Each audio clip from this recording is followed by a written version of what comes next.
Get your rub on with Addicted to the Q.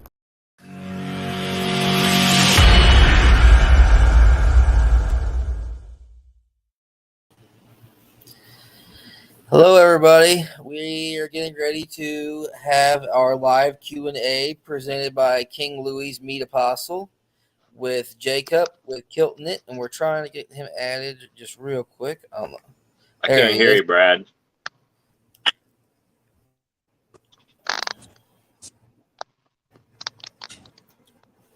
Is that better? Can you hear me? I can hear you. Can you?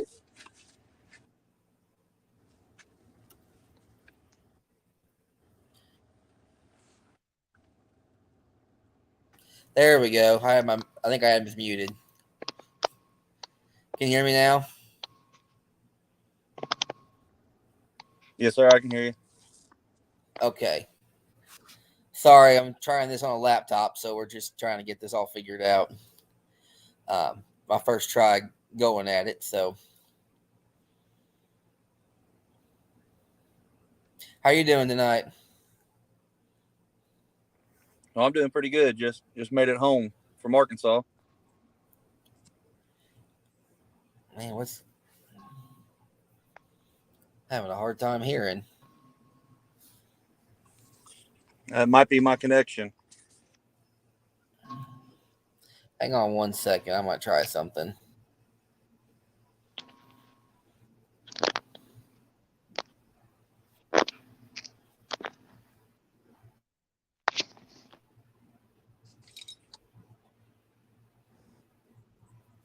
Well, now, can you guys hear me better now? I can hear you if you can hear me. I don't know why it keeps wanting to freeze. I don't know why. All right, there I think we're good to go. So, introduce yourself and tell us your team name. I'm Jacob Biney with Kilt-N-It BBQ out of Altenburg, Missouri. So, where did the name come from? My brother and I, we reenact the French and Indian War. We do Sterling's company. They were actually in Illinois, Fort Deschartres, Fort Massac, several areas like that. They were a Scottish regiment. So for one hobby, I wore a kilt and, ran around wearing it. So whenever I got into the barbecue world, I figured why not keep the trend going and wear the kilt there. And then the whole name Kilt-N-It kind of came from back in the day, everybody saying killing it, that you're killing it. So I just like, well, Kilt-N-It, it's just a little play of words. Gotcha. That is definitely a way to get your name remembered in the barbecue world. You got to have a little bit of a special niche. Yeah, and I think everybody's that way with the kilt so far. Most people I meet, they remember me the next time.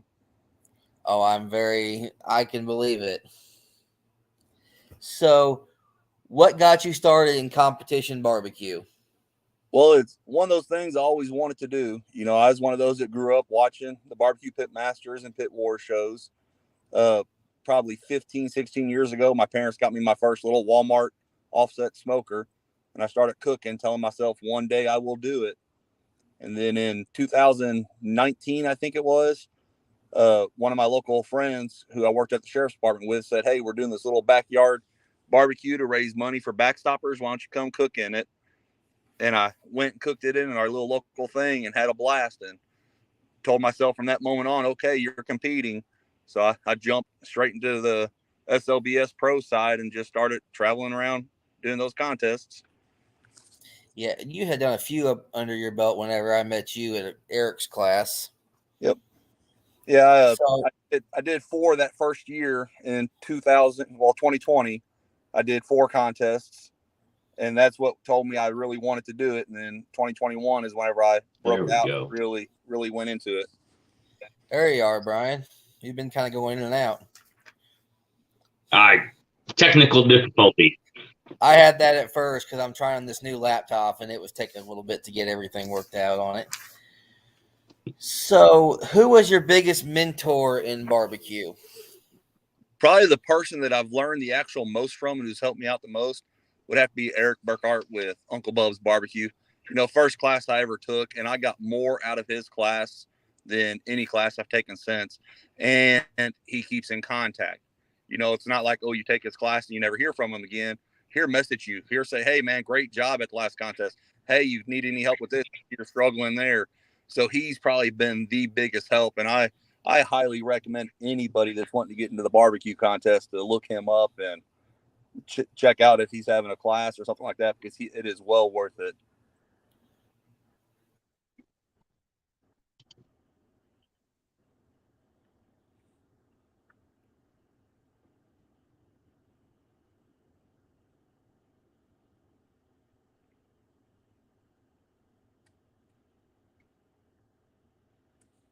I'm wondering if he froze up. I'm like, Brad? I think we might have lost him. Maybe. What other questions has he asked you so far? It was just when I got started in the contest, and then what made me, who my biggest mentor was and stuff like that. Okay. So how long you been cooking? Competition wise, I've only been cooking, for about 2.5 years. But trying to barbecue, like I said, my oldest son is about to be 16. So for about 15, 16 years, I've been tampering with barbecue. Sorry, I had technical difficulties. I had to relog out and get back on my phone. Apparently, my Wi-Fi is not very good at my house, so I'm on data right now. Yeah, that's why I'm sitting outside of my truck. I knew I'd be able to be connected. Yeah, what you were saying about Eric, he actually went to the so last contest for the what?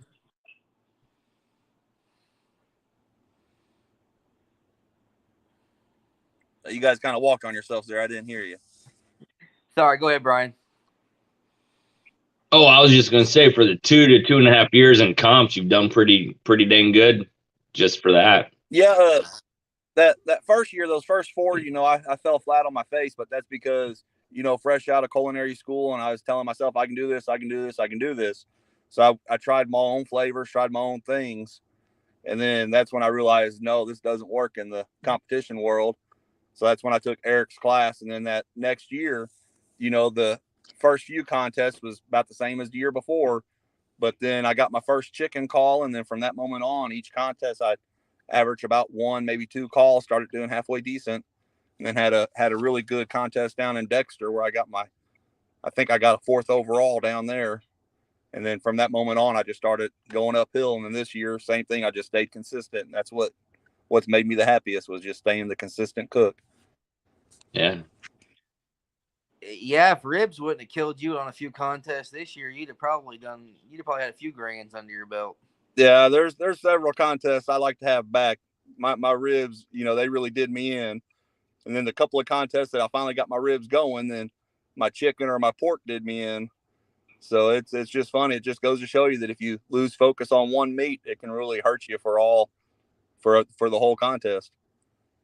No, that's definitely true. Now, what you were saying about Eric following up, heck, he came to my last contest in Ashland and he couldn't help me, but he was sitting there while I was boxing it up and we were talking and stuff. So yeah, he just randomly showed up there and was talking to me about stuff and gave me some pointers after turn-ins, obviously. And oh yeah. Well, as a person, I don't think you can ask for a better person out there in the barbecue world. I mean, he'd probably be one of the best mentors anybody could ask to have, just because how he's willing to help and willing to talk to you. Yep, exactly. So if you had to team up with someone to cook a contest, who would it be? That was a tough one for me, because I'm one of those that I want to go on and prove myself I can do it myself. But there's a couple teams out there that I really enjoy. One of them is, coming in hot, St. Louis, with Danny G and Nathan Harris. Those 2 guys are just a blast to be around. I mean, they are just a lot of fun, have a lot of knowledge. So just hanging out with them makes it for a great weekend, win or lose. And then contest wise, there's several people out there. I mean, one person that I always thought I'd really want to cook with or be around with is that, a lot of people probably that way was at the time was, Mixon. I'd love to have, go with Michael Mixon and learn the whole hog. I've tried whole hog, but just to go learn from him and work with him and cook a contest with him to to see the whole hog would be a blast. Whole hog is on my bucket list. I haven't quite had an event big enough to cook a whole hog yet. Back when my parents had a shop, we used to buy a whole hog from the state or the county fair, and we'd roast it for everybody there. And I'm trying to remember which one of my buddies roasted it, but he always did a heck of a job. But it's one of those things, pretty much overcooked it till it just fell apart, and everybody loved it. Well, that's awesome. Hang on one second. Let my dog in real quick. Forgot he was outside. So you mainly cook which sanctioning body? Right now, mainly St. Louis Barbecue Society, but I try to throw one KCBS contest in there a year, one or two a year. But next year for 2023, I'm gonna try to do it even. If I cook 10 SLBSs, I want to cook 10 KCBSs, and that's my goal next year. But you know how that goes. That's all about what I can afford and what I can get off work from. So, didn't you cook? Trying to think of the name of that sanctioning body, the Clinton County Barbecue. Didn't you cook a contest with them too? Yep, and I'll do a couple of theirs next year as well, because it's a lot of great guys trying to put that organization together, trying to get something started there. So there's a few of their contests that I really loved and really enjoyed that I'll be back at next year. So which sanctioning body do you like better? Right now, it'd have to be the St. Louis Barbecue Society, just because I have not been to a contest that everybody will talk to you, everybody will welcome you into their camp, everybody will be, hey, do you need anything? Do you need this? And, I'm not knocking KCBS, because I've ran into several guys out there the same way, but there's always seems to be like, if there's 40 teams there, 20 of them will talk to you and the other 20 of them don't even look at you. And with SLBS, it's just, like I said, I have not met somebody who's not willing to help me or answer a question for me. And I think that's what's really helped move me along, because there's just so many teams that have come forward and assisted me a little bit over the past year and a half. Now, rule-wise, is there anything different with SLBS versus KCBS? The absolute biggest difference is probably just the turn-in times, because they do 6 minutes before and 6 minutes after. But flavor profiles and all that's pretty well the same. And then their scoring's different. I think their perfect scores are 225. So scoring's a little different as well. But it's pretty much, they could be, brother, sister in the contest world, because there is so many similarities. Gotcha. I think SLBS was kind of founded as kind of a spinoff from KCBS, wasn't it? I would guess, because like I said, there are so many similarities between the two. Like when KCBS changed their pork rule, SLBS changed their pork rule. So I think that they do mirror each other quite a bit. Now, they do the majority of their contests now towards the Boot Hill area than they do more St. Louis, right? Or I guess there's some outside of St. Louis too. The majority of the ones I've done this year are up there around St. Louis and then the Illinois area, around Collinsville and, that whole area. And then there's several of them, around the Farmington and Arcadia area. Then actually down here by me, there's only one right now that's semi-close, and that would be Dexter. And then the next closest one is Farmington. But I think Dexter is about as far south as they go right now. Gotcha. So do you cook alone or with a team? I am by myself. I'm one of those that it's real hard to let controls go to other people. It's, there's a lot of teams out there that have 2-3 people, but I'm one of those that, hey, if I bombed one of my meats, I'd beat myself up if I cost my other teammates, the GC that day because I bombed ribs or whatever. So I'm one of those that I like doing it on my own right now, just to, like I said, to prove to myself I can do it. And then every now and again I get lucky, and my boys, they're be in town with me, and they're my teammates whenever they're here, but it's more or less moral support. They're there helping me run my boxes and to keep me, fighting stronger because they're there. Yep, that's how I am with my son. But we run boxes together just because I'm afraid if I trip and fall, then I'll be the one to be blamed if something happens. The only exception to that might be next year if I cook the Royal. I don't know if I can do a 10-minute walk and then be able to turn my own boxes in. Yeah, that's I'm gonna do my best to earn my invite next year, and if I do, that's gonna be the only tricky thing for me is finding some people to go with me to run boxes because I've been told it's best to have a box runner and a blocker for that runner. Yeah. Well, you got close this year. Your GC just didn't quite have enough teammates. Or Yeah, they were three teams shy. So if we had 3 other teams at that contest, I would have got my invite. So I know I can do it now. I know I can do it. So I'll just come out hopefully strong next year. Yep. So what do you cook on? I cook on Hunsaker smokers. It's it's one of those things. I started with my big offset reverse flow, and then when I seen all these guys sleeping all night long, waking up early in the morning and cooking, I was like, well, I need to try that. So I started doing research and I looked at gateways, look at Hunsakers, and I guess the ease of use having that bottom draw and then just the stack on the top. I knew I opened up one and just had a fidget with one, I'd be great.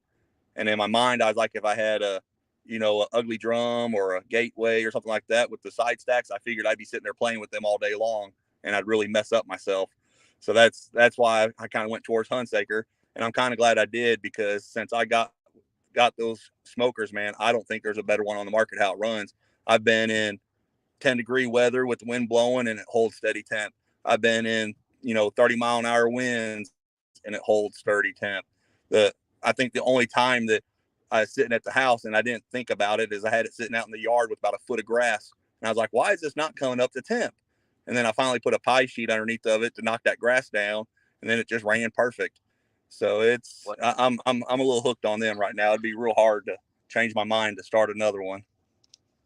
Because you weren't getting airflow because of the grass, I'm guessing is why it Yeah, wasn't. Yep. Yeah, the grass was so tall that it just wasn't getting the right amount of airflow. Like I said, once I put that board underneath of it, a little pie sheet, it knocked that grass down and everything worked just fine. But that is who puts a smoker out in a foot and a half of grass to cook? Most people mow their yard where that doesn't happen. So, but you still use your reverse flow like at home or for cooking for like multiple people, right? Oh yeah, I fire that puppy up as much as I can. That's still my baby. I mean, if I'm wanting to cook like 7, 8, briskets, I'll throw them on there. If I'm cooking, 20 slabs of ribs, I do it on there, just because I can cook it all at once and get it done quickly. So, but you cook for a living too, right? You don't just barbecue. I was, I was actually I'm went to culinary school. I worked in a restaurant for a couple of years. Actually earned my chef title.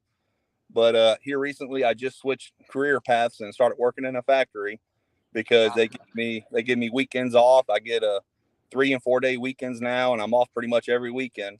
And that to me is more important because it gives me more time with my kids. Oh yeah. Also more times to chase the barbecue, bug that's bit me. Yeah, working weekends isn't conducive for barbecue. No, and anybody who knows anything about the restaurant life, I mean, it's pretty well you make your most money on the weekends. So they want you there Friday, Saturday, Sunday because that's when they make their money. Well, that makes sense. So, what's your favorite and least favorite meats to cook for competition? Well, if you asked me last year, I would have said brisket, and then I would have said ribs were my favorite. But then this year it's kind of flip flopped.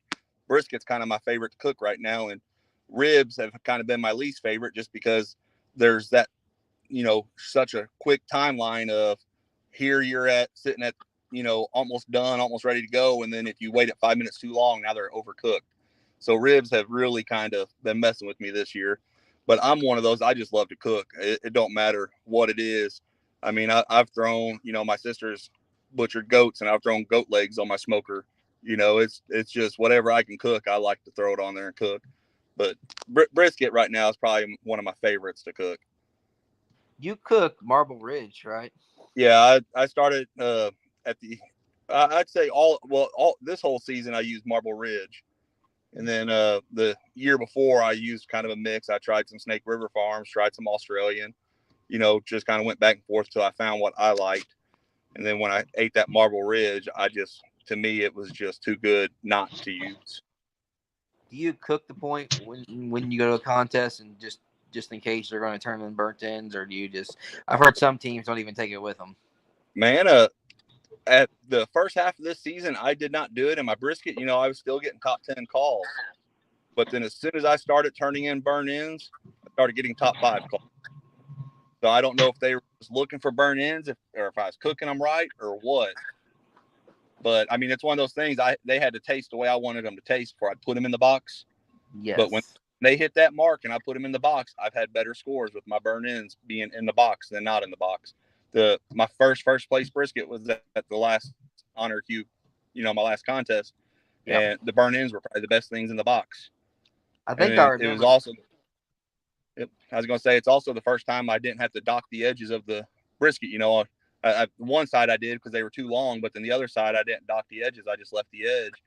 And it just, like I said, it's probably one of the best. Well, it was the best brisket I cooked all year. Yeah, I remember seeing the pictures of that, and I was like, he turned burnt ends in on that one. Yep. Yeah, it's like I said, the past few contests, if I had burnt ends, it's been scoring better. So, what's your favorite thing to cook if it's not for a competition? That goes back to my family, my grandpa, and all that. Is he'd always make us fried pork tenderloin, basically schnitzel, and we, that's probably one of my favorite things. That's my family's favorite food. I mean, if we're cooking fried pork tenderloin with some boiled potatoes and white gravy, I mean, we know we're eating good that night.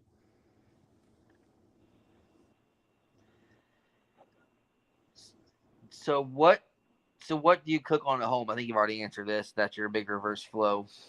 At home, I cook on a Blackstone. I cook on the Hunsaker. I cook on a PK, and I cook on my big reverse flow. I mean, at one point in time, I even had a pellet smoker here, and I'm working on trying to get another one of them here shortly. So, I mean, it's one of those things. I cook on a variety of things.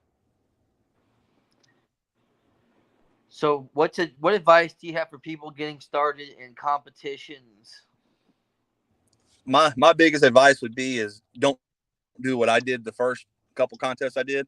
When people are coming up and willing to talk to you and say, hey, you need to think about this spice, you need to think about this sauce, take their advice, listen to them.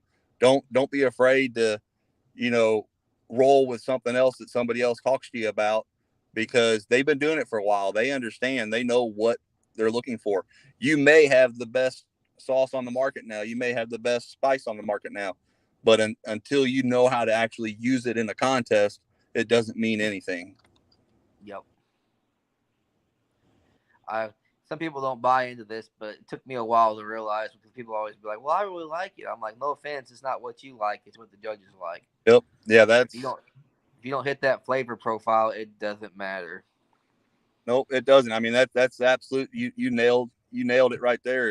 It's the judges, when they go to the class to learn to become a judge, there's certain people there barbecuing that's using the same profiles out there that some of the top cooks are using. And that's what they learn on when they take the class. So that's what they're looking for when they're out there judging. So, I mean, you got to use, somewhat of the same flavor profile as everybody else, or you're already behind. Mm-hmm. Yep, that's exactly right. Sometimes it takes people to realize what that is, especially if you don't take a class or anything. Yep. So, what advice do you have for anyone getting started cooking barbecue in general in their backyard? It's just to do it. I mean, there's some people, I've had so many people call me over the past year and a half, 2 years.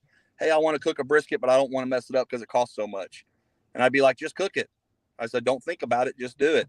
Well, I've so-and-so tried one, and it was like shoe leather. They overcooked it. And I was like, no, they undercooked it. I said, they didn't take it far enough. That's why it was that tight. I said, don't be afraid to cook it. I said, if you overcook a brisket, it's going to fall apart on you. And I was like, so I just tell them, I was like, don't be afraid. Just try it. And that's my biggest thing is, I'd tell anybody is just try it. And if you're scared to try it, I can't tell you how many people's houses I've gone over to around town and cook stuff with them just to show them so they can get used to doing it so that they don't mess it up for their family. That way they can cook that good pork steak, or they can cook that pulled pork or that slab of ribs. I mean, that stuff doesn't bother me one bit at all. I've traveled to friends' houses before contests that they were doing little backyard things and be like, yeah, here, this is how I do it. This is what I do.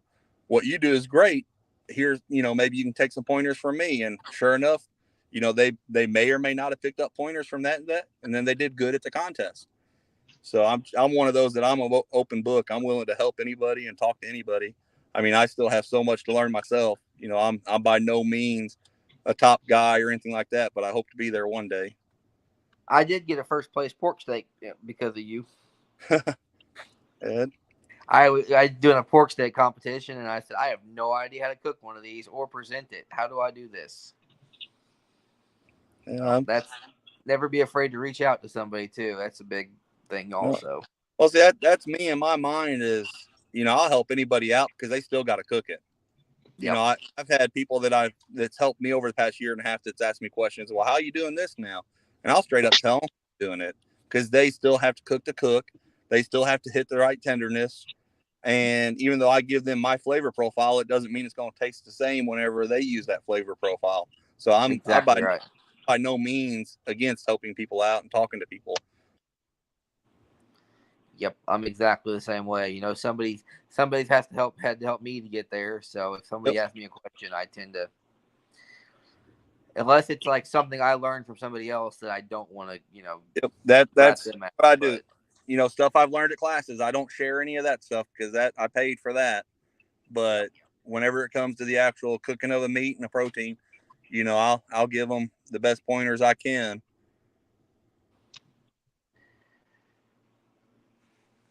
So if you could change one thing about competition barbecue, what would it be?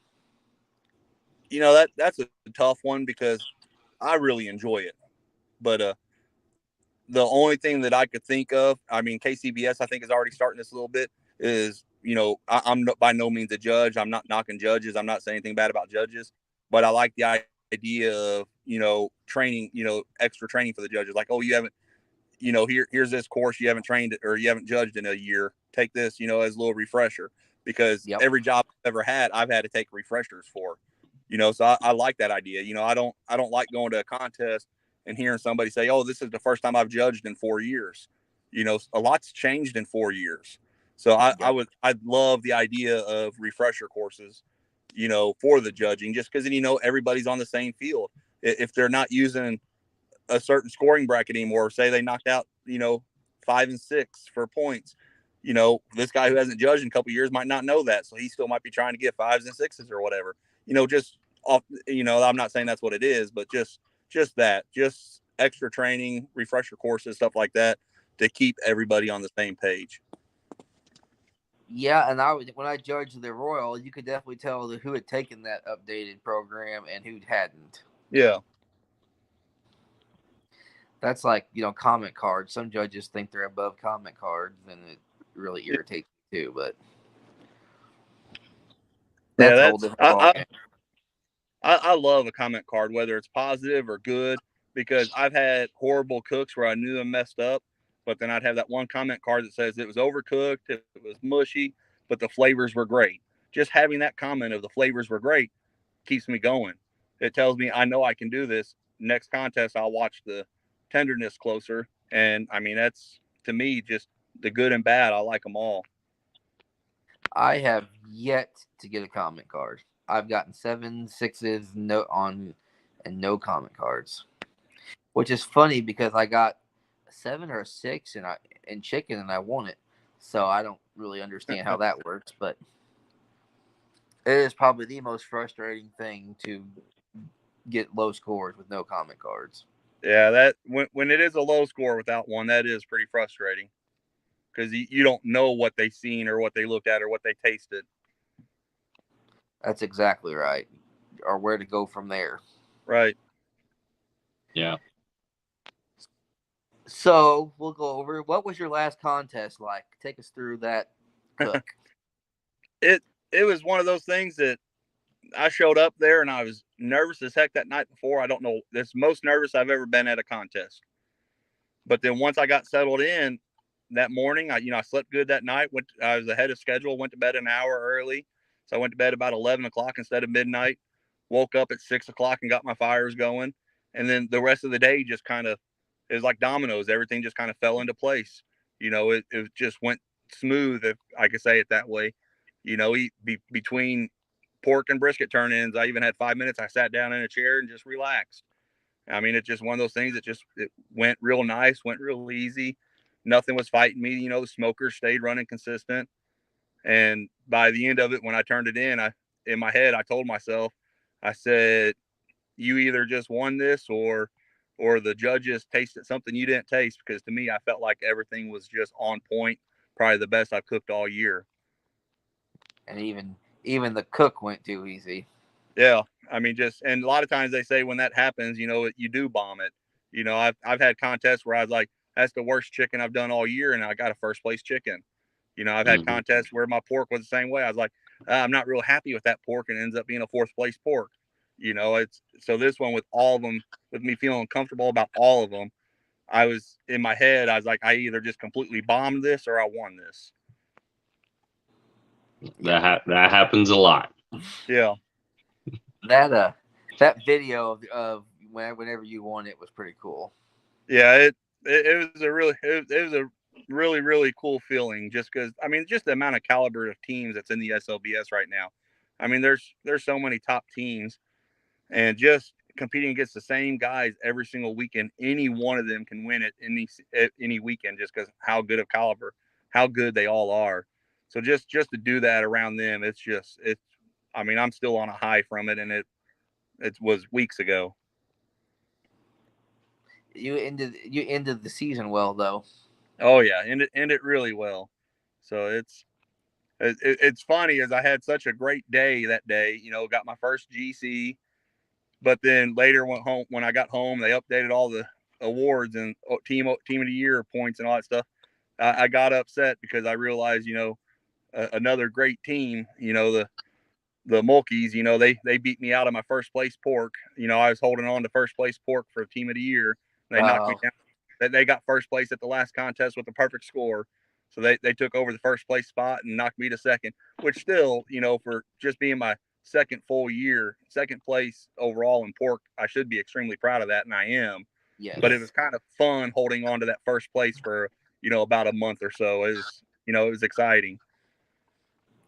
Didn't they win overall team of the year too? Yep, they ended up being team of the year overall. I mean, they're some great people. I mean, they're putting on a class 2 within the red zone, and I've been contemplating on taking that, because I haven't decided what class I want to take yet this year. Didn't they do like 3 perfect scores in a contest or something stupid like that, or 3 first place? A couple contests ago, they got 2 perfect scores, but I think it was like 3 first places, but 2 of them were. Yeah, that's it. But I know they pretty well swept the contest. No questions asked. Nobody could have touched them really at that one. No. But they've gotten several this year. I mean, they've really, with pork and chicken, they've been getting perfect scores left and right.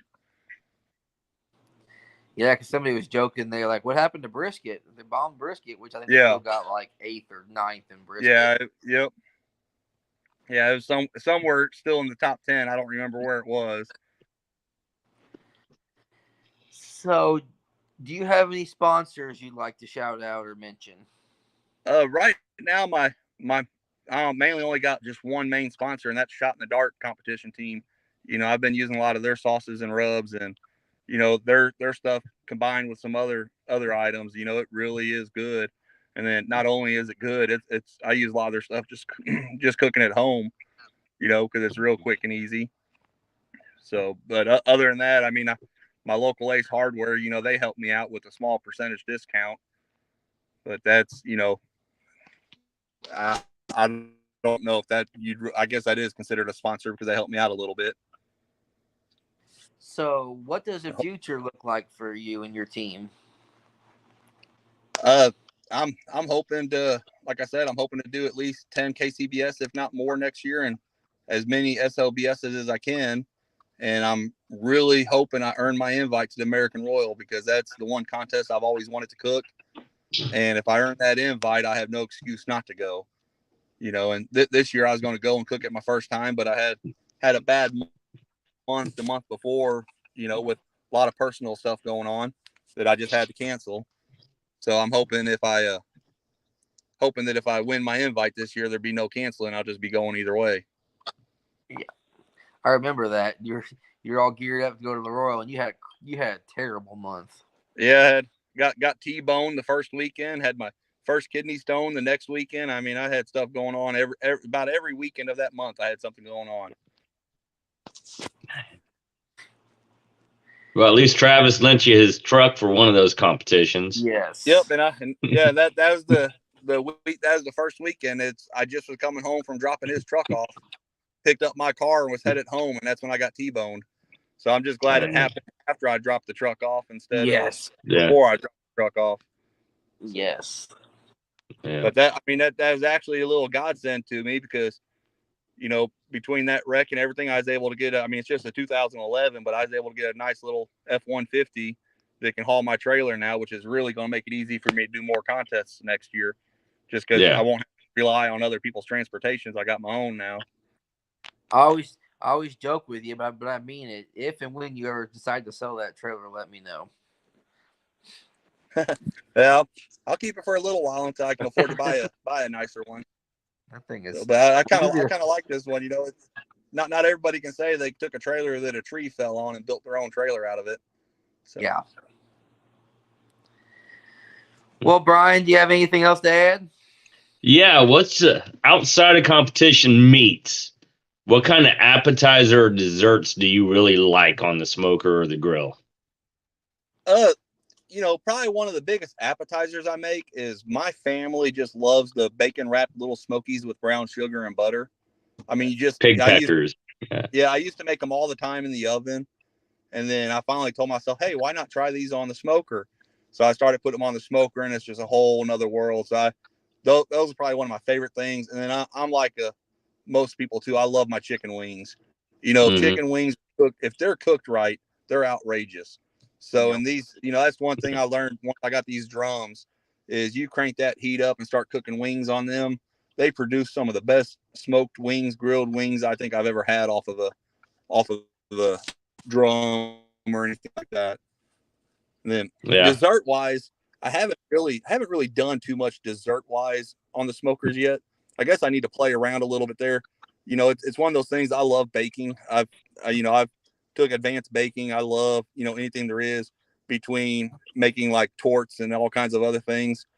So I guess I just need to branch out and try to make some of them on a smoker and see how they turn out. I've tried the little cheesecakes and things like that, and they're not bad. And I've tried just making brownies and cookies and like little s'mores things. Yep. And it's all good, but it's just not, to me, I like doing really fun, fancy things. I'm one of those. I'd have fun making a wedding cake, but I can't decorate them for anything. But, I can bake a heck of a cake and I put icing on it. But then whenever it comes to all the little, pretty stuff all over it, I can't do that part of it. Yeah. I'm getting ready. I'm not sure when, but we're going to do a coconut cake on the smoker. I've been doing a lot of cheesecakes recently. So I'm like, I got to try this coconut cake that I make all the time. Yeah. Yeah, see, that's all I need to do is some of these things I make in the oven already. I just need to throw on the smoker and see how it turns out. Yeah. One thing I found out, like we do cinnamon monkey bread in the smoker, but one thing I've done to curb a lot of that smoke is take your foil pans, put one on top, but punch holes in it so some of that smoke still gets in, but it doesn't overwhelm it. Yeah. That's smart thinking. I could see that because bread takes on a lot of smoke really fast. Yeah. Oh yeah. I made that mistake one time. I was gonna make rolls in the smoker. That was a terrible idea. Well, that's like one of my buddies who just did our local backyard contest for backstoppers. I think he did like a cinnamon roll with bacon on top and then like a maple glaze all around it. It's probably one of the best things I've had off of a smoker dessert wise. It's one of the simplest things because, like I said, it's nothing but bacon and cinnamon rolls. Yeah. Yeah. I'll be done. Well, you got anything else, Brian? Nope, I'm good. I'm just on that cinnamon roll and bacon right now. Go. Yeah. Well, we'll let you go be with your kids. Thanks for coming on, man. Oh yeah, I appreciate it. Thank you guys. Yep. Thanks. Thank you. Bye. Bye.